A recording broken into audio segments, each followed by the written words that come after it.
Dear students, अपने वायुदाब के बारे में थोड़ा बहुत पढ़ा था इससे पहले पार्ट में, और देखा था वायुदाब पेटियों के बारे में कुछ देखा था।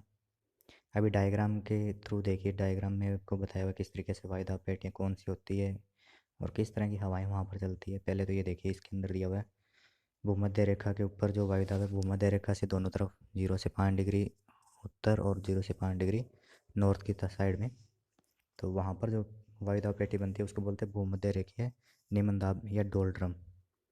और उसके बाद जो 30 डिग्री उत्तर और 35 डिग्री उत्तर के मध्य, और वही दोनों साइड में है, दक्षिण में भी है 30 डिग्री और 35 डिग्री दक्षिण के मध्य उपोष्ण उच्च दाब जो है वायुदाब पेटी, और हॉर्स लैटिट्यूड भी जिसको बोलते हैं।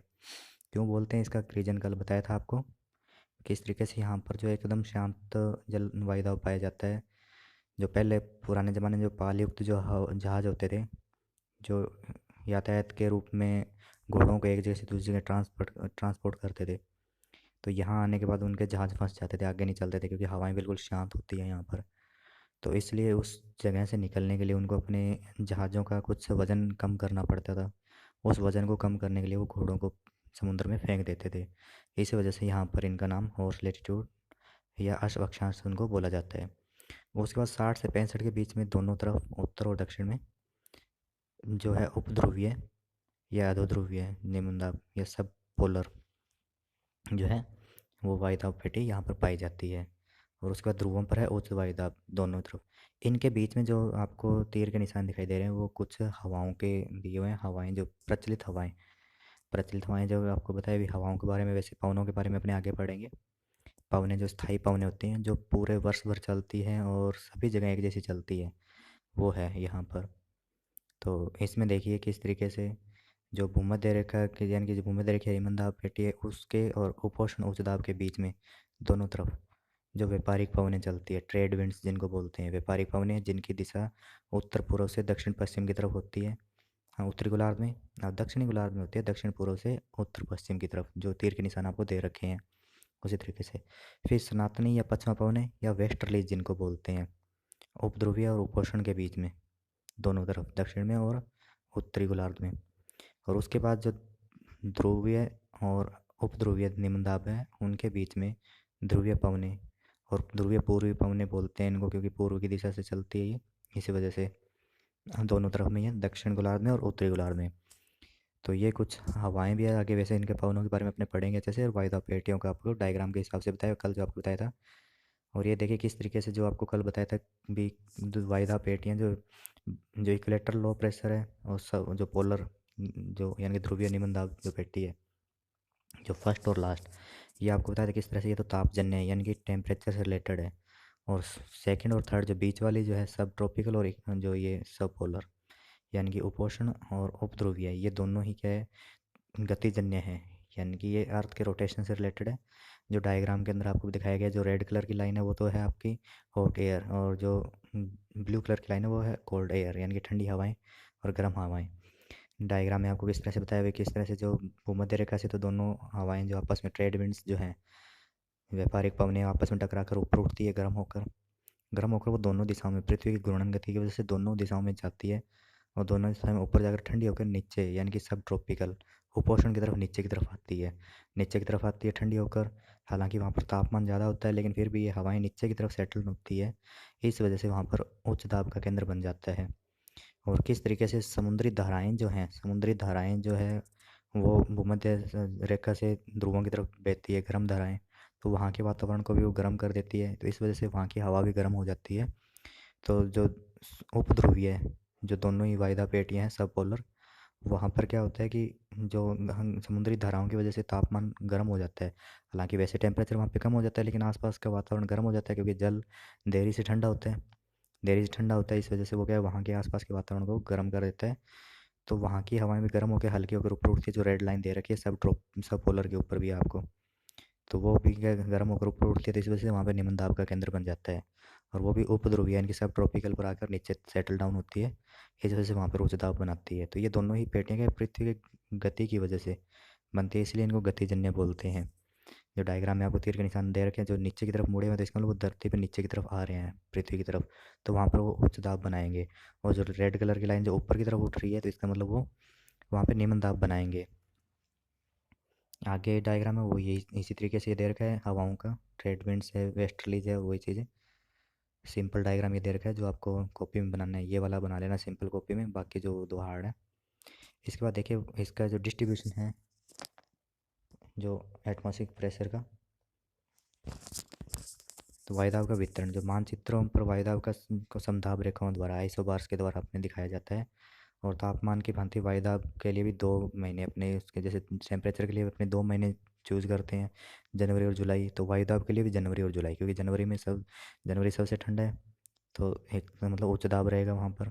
और जुलाई सबसे गर्म होता है, तो इसका मतलब वहाँ पे निम्न दाब रहेगा। तो इसीलिए स्टडी के लिए इन दोनों को चुना जाता है। जनवरी में जो वायुदाब की स्थिति है, जो आगे डायग्राम में ये दे रखा है आपको किस तरह से, ये लाइनिंग जो दे रखी है, यानी कि 0 डिग्री से लेकर 20 डिग्री नॉर्थ और 20 डिग्री साउथ में, फिर 40 डिग्री नॉर्थ और 40 डिग्री साउथ में, 60 डिग्री नॉर्थ और 60 डिग्री साउथ में। तो देखिए साउथ के अंदर, दक्षिणी गोलार्ध के अंदर बिल्कुल लाइनें लगभग पैरेलल है, सीधी दिखाई दे रही है अपने को। उत्तरी गोलार्ध में लैंड मास ज़्यादा है, स्थल भाग ज़्यादा है, इस वजह से लाइनें देखो बिल्कुल ही मुड़ी हुई है, सीधी नहीं होती। और ये तो जनवरी का है, हालांकि इस टाइम क्या है, दक्षिणी गोलार्ध में सूर्य होता है। लेकिन अगर जुलाई में भी होगा तो भी वहाँ पर भी यही कंडीशन रहेगी, जुलाई वाले में भी देखिए यहाँ पर भी वही कंडीशन है, मतलब बिल्कुल ही मुड़ी हुई है, क्योंकि इधर लैंड मासेस ज़्यादा है, धरातल में विषमता ज़्यादा पाई जाती है इस वजह से। तो किस तरीके से यहाँ पर दे रखा है, जनवरी में क्या होता है कि सूर्य के दक्षिणी गोलार्ध में होता है, मकर रेखा पर लगभग सीधा चमकता है, तो वहाँ पर तापमान ज़्यादा होगा, वायु भार कम होगा, यानी कि निम्न दाब पाया जाता है वहाँ पर। और निम्न दाब का केंद्र वहाँ पर कहाँ बनेगा, दक्षिणी अमेरिका में, दक्षिणी अफ्रीका और ऑस्ट्रेलिया, क्योंकि ये भूमध्य रेखा से दक्षिणी साइड में है, इस वजह से यहाँ पर निम्न दाब का केंद्र बनेगा। और उत्तरी गोलार्ध में लगभग एक तरह से उपोष्ण उच्च वायुदाब क्षेत्र है जो महाद्वीपों पर पाए जाते हैं, यानी कि एक तरह से उच्च वायुदाब का केंद्र बन जाएगा वहाँ पर, क्योंकि महाद्वीप ये रहते हैं। और जुलाई में जो वायुदाब की स्थिति है किस तरीके से, इसमें देखिए कि जुलाई में जो सूर्य उत्तरी गोलार्ध में कर्क रेखा पर सीधा चमकता है, तो यह किसका एशिया में सर्वाधिक होता है, सबसे ज़्यादा एशिया में फ़र्क पड़ता है, बाकी कंट्रीज़ में नहीं इतना ज़्यादा इफेक्ट नहीं पड़ता, क्योंकि उन वो कर्क रेखा जो बाकी देशों से कम गुजरती है।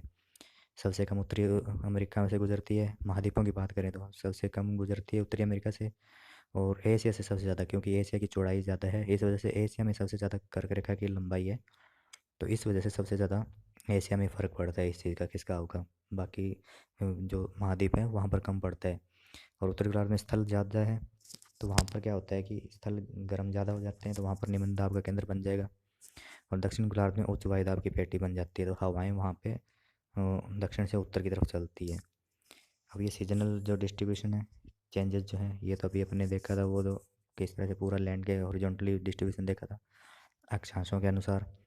अभी जो सीजनल जो डिस्ट्रीब्यूशन है, चेंजेस जो हैं वायुदाब की पेटियों में, वो देखिए वो भी सेम सन की कंडीशन के अकॉर्डिंग है, सन कहाँ पर कैसे पोजीशन होती है, सन की जो पोजीशन होगी, यानी कि सूर्य जो उत्तरायण और दक्षिणायन यानी कि नॉर्थ साइड में और साउथ साइड में जो जाएगा, उसके अनुसार ही वो भी उसको अफेक्ट करती है। इसके अलावा जो लैंड मासेज है, वाटर है, इनका भी, क्योंकि आपको पता है स्थल जल्दी गर्म होता है, जल्दी ठंडे होते हैं, जल देर से गर्म होते हैं, देर से ठंडा होता है, तो ये कुछ जो फैक्टर हैं जो उसको इफेक्ट करते हैं। इसके अलावा दैनिक तथा वार्षिक परिवर्तन भी इसी वजह से होते हैं, ये इन्हीं फैक्टर की वजह से जो चेंजेस होते हैं। गर्मियों में सूर्य का जब उत्तरी गोलार्ध में होता है, तो ये 5 डिग्री उत्तर की तरफ खिसक जाएंगी, यानी कि इनमें 5-5 डिग्री का चेंजेस आ जाता है दोनों में इसमें, क्योंकि जैसे अभी 30 से 35 है तो वो 35 से 40 के बीच में हो जाएगी, 60 से 65 है तो 60 से 70 के बीच में हो जाएगी, और 0 से 5 डिग्री जो उत्तरी है तो वो 10 डिग्री तक चली जाएगी। तो ये चीज़ें हैं। और इसी तरह से दक्षिणी गोलार्ध में भी होता है, जब सूर्य मकर रेखा पर होगा तो यानी कि 5 डिग्री का डिफरेंस आ जाता है। और यही स्थिति अभी इसमें बताया, 5 डिग्री दक्षिण की ओर खिसक जाएगी जब दक्षिण गोलार्ध में होगा तब। और इनकी आदर्श स्थिति यानी कि जो एवरेज या नॉर्मल जो कंडीशन है वो ओनली 21 मार्च यानी कि 21 मार्च और 23 सितंबर को होता है, क्योंकि सूर्य उस टाइम क्या है, विषुवत रेखा पे सीधा चमकता है, और पूरे विश्व में एक बराबर दिन रात होते हैं, दिन रात समान होते हैं सभी जगह पे। और ये कंडीशन बनती है सिर्फ 21 मार्च और 23 सितंबर को। और 22 दिसंबर को सूर्य मकर रेखा पर चमकता है, और कर्क रेखा पे 21 जून को। तो यानी कि 21 जून को जब सूर्य कर्क रेखा पे बिल्कुल सीधा होता है, तो उस टाइम ये ऐसे नहीं कि एक ही दिन खिसकेगी, ये धीरे धीरे जैसे जैसे सूर्य कर्क रेखा के नज़दीक जाता जाता है, तो उसके साथ साथ इन पेटियों का खिसकाव भी धीरे धीरे होता है, ना कि अचानक से होता है। और वापस जब इसका दक्षिणायन होना शुरू होता है, यानी कि जब सूर्य वापस भूमध्य रेखा की तरफ बढ़ता है, भूमध्य रेखा पर सीधा आएगा, उसके बाद वापस जब दक्षिण की तरफ जाएगा तो इनका खिसकाव धीरे धीरे दक्षिण की तरफ होने शुरू हो जाएगा। और जो विषुवत रेखा जो 5 अक्षांशों के स्थान पर 0 से 10 डिग्री अक्षांशों के मध्य हो जाता है, क्योंकि अभी फिर वो 0 पे हो जाएगा, क्योंकि 5 5 डिग्री था दोनों तरफ, तो ऊपर वाला 5 तो हट जाएगा, नीचे 10 डिग्री तक चला जाएगा। और इसी तरह से बाकी अक्षांशों का भी दे रखा है, जैसे उपोष्ण वृत्तीय है जो 35 से 35 के स्थान पर 30 से 40 हो जाएगी, यानी कि 5 डिग्री ऊपर और प्लस हो जाएगी। और 60 से 65 वाली वो 60 से 70 हो जाएगी। तो इस तरह से 5 5 डिग्री का इनमें डिफरेंस आ जाता है। और ध्रुवीय प्रदेश, उत्तरी ध्रुवीय प्रदेशों में महाद्वीपीय विस्तार के कारण इनका प्रभाव अधिक पड़ता है, क्योंकि महाद्वीप है तो स्थल भाग ज़्यादा है, स्थल भाग पर इनका खिसकाव ज़्यादा देखने को मिलता है। बाकी इधर तो समुंदर है तो वहाँ पर इतना ज़्यादा प्रभाव इनका नहीं पड़ता है, वहाँ पर तो लगभग लाइनें सीधी रहती है, पैरेलल अभी देखे तो अपने समांतर रहती है, तो वहाँ पर पड़ेगा तो भी थोड़ा बहुत पड़ेगा, इतना परिवर्तन देखने को नहीं मिलता है। अब इसका वर्टिकली डिस्ट्रीब्यूशन है जो प्रेशर का, तो सबसे पहले पास्कल है जो 1643 में उसने ये बताया था किस तरह से एक वायुमंडल के ऊंचाई में स्तंभ, और पास्कल ने सबसे पहले एक बैरोमीटर जो है वो बनाया था वायुदाब को मापने के लिए, एक जो यंत्र है, जो एक जो उपकरण उसने बनाया था, इसी के नाम पर कई बार क्या है वायुदाब को पास्कल के अंदर पाए, जो मेजर करने की यूनिट है वो पास्कल भी मानते हैं मिलीबार की जगह। ज़्यादातर तो मोस्टली तो अपने को मिलीबार में देखने को मिलता है वायुदाब का मापन, और कहीं कहीं अपने को पास्कल में भी देखने को मिलता है। पास्कल इसलिए क्योंकि पास्कल ने सबसे पहले ये वो इंस्ट्रूमेंट बनाया था, उपकरण बनाया था वायुदाब को मापने के लिए, बैरोमीटर, इसी वजह से।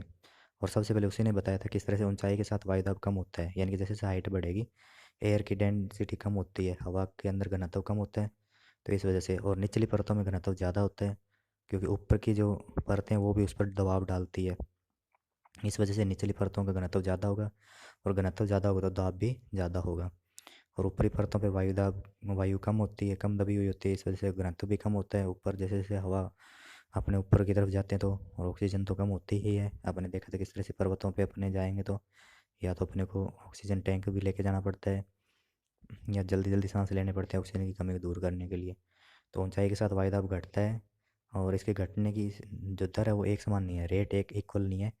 जैसे टेम्परेचर की तो इक्वल थी, 165 यानी कि 165 मीटर पर 1 डिग्री सेल्सियस था, या फिर 1 किलोमीटर पर 6.5 डिग्री सेल्सियस था, लेकिन इसकी एक समान नहीं है। लेकिन फिर भी इसको थोड़ा बहुत अपने स्टडी के अनुसार इसका देखते हैं तो ऊंचाई के साथ सीधा डायरेक्ट अनुपातिक संबंध नहीं है, लेकिन क्षोभ मंडल तक अपने इसको औसत दर है, इसकी जो एवरेज रेट है वो 300 मीटर अपने मानते हैं, यानी कि 300 मीटर की ऊंचाई पर लगभग 34 मिलीबार, यानी कि 300 मीटर की जो हाइट है उस पर 34 मिलीबार ये कम हो जाता है एयर प्रेशर।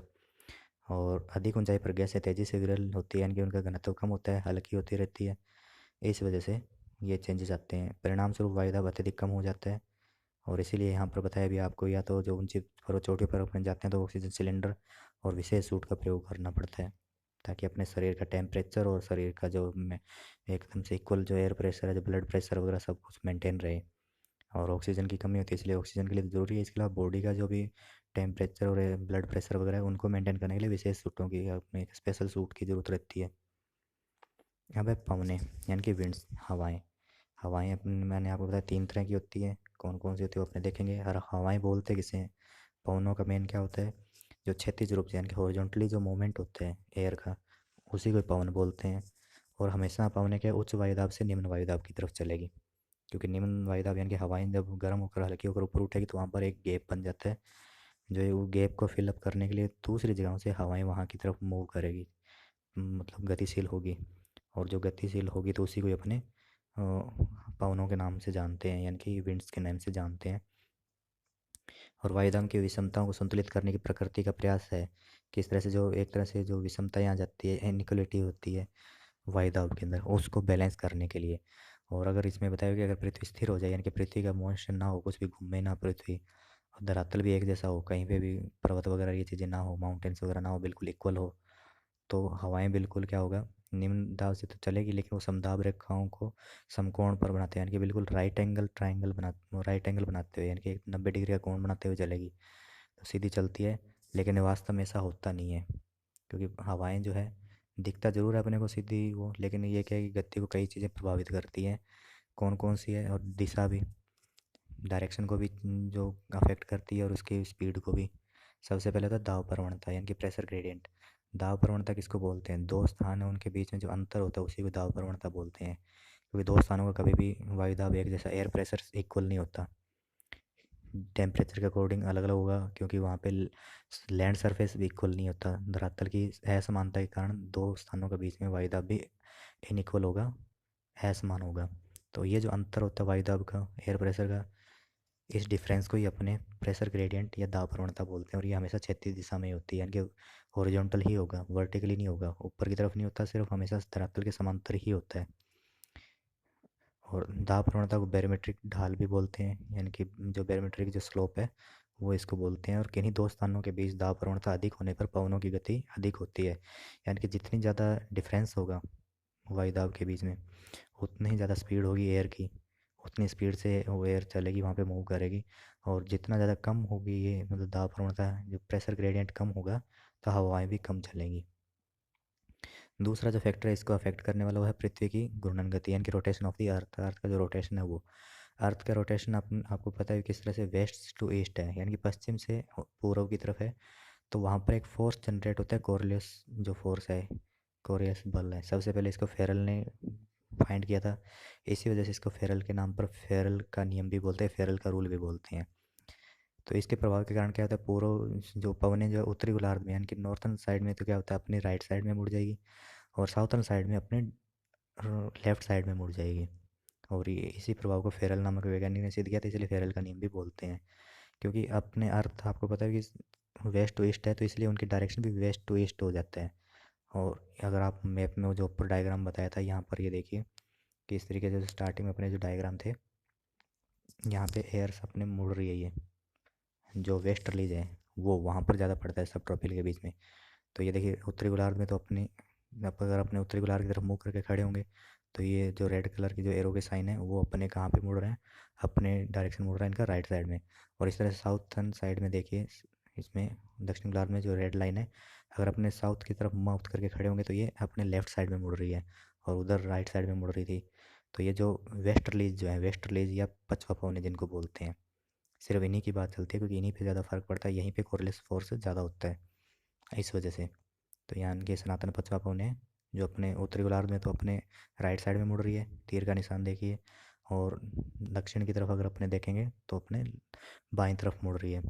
तो ये चीज़ें हैं, इनको कोरिलेस फोर्स बोलते हैं। तीसरा जो है इसका, इसी चीज़ को अपने बोलते हैं पृथ्वी के भ्रमण की वजह से विक्षेपित हो जाती है, यानी कि दिशाएं बिल्कुल समकोण पर नहीं चलती, दिशाएं बदल जाती हैं इनकी, बिल्कुल समकोण पर नहीं चलती है। और उसके बाद लास्ट जो इसका है आपका पॉइंट, इनको अफेक्ट करने वाला विंड्स को, वह धरातलीय स्वरूप यानी कि लैंड फॉर्म्स। आपको पता है कहीं पे माउंटेन्स है, कहीं पे जो वाटर बॉडीज़ है, कहीं पे कुछ पे, तो ये असमानताएं हैं। तो इसी वजह से इनके बीच में भी जो रुकावटें पैदा होती है, जो बैरियर्स हैं, जैसे माउंटेन वगैरह, वो बैरियर का काम करती है एक तरह से। तो इसी वजह से इनकी दिशा और गति भी प्रभावित होती है। और समतल महासागरीय जो तल है वहाँ पे घर्षण की मात्रा कम होती है, यानी कि वहाँ पर कोई रुकावट नहीं होती, कोई बैरियर्स नहीं होते ओशियंस के ऊपर। वहाँ पे ज़्यादा स्पीड से चलती है, ये ज़्यादा स्पीड रहेगी उनकी। और अगर लैंड मासेस की बात करें तो वहाँ पर इनकी स्पीड कम होगी, क्योंकि वहाँ पे घर्षण ज़्यादा होता है, इस वजह से उनकी स्पीड कम हो जाती है। तो दक्षिण गोलार्ध में तो महासागरीय विस्तार के कारण इनकी पछुआ पवनों की गति ज़्यादा होती है, और वहाँ पर इनका एक फिक्स नेम भी होता है, जो आगे वाले पार्ट में अपने देखेंगे। तो ये इसका सेकंड पार्ट था आपका। यहाँ पे अपने सिर्फ इनके अफेक्ट करने वाले विंड्स को कौन कौन से जो फैक्टर वो अफेक्ट करते हैं वो देखें। नेक्स्ट पार्ट में अपने इनके विंड्स के बारे में पढ़ेंगे, कौन कौन सी विंड्स होती है, कैसे कैसे टाइप होते हैं उनके। ठीक है, जो भी आपके डाउट्स हैं आप मेरे को कमेंट करके बता सकते हैं। Okay, thank you.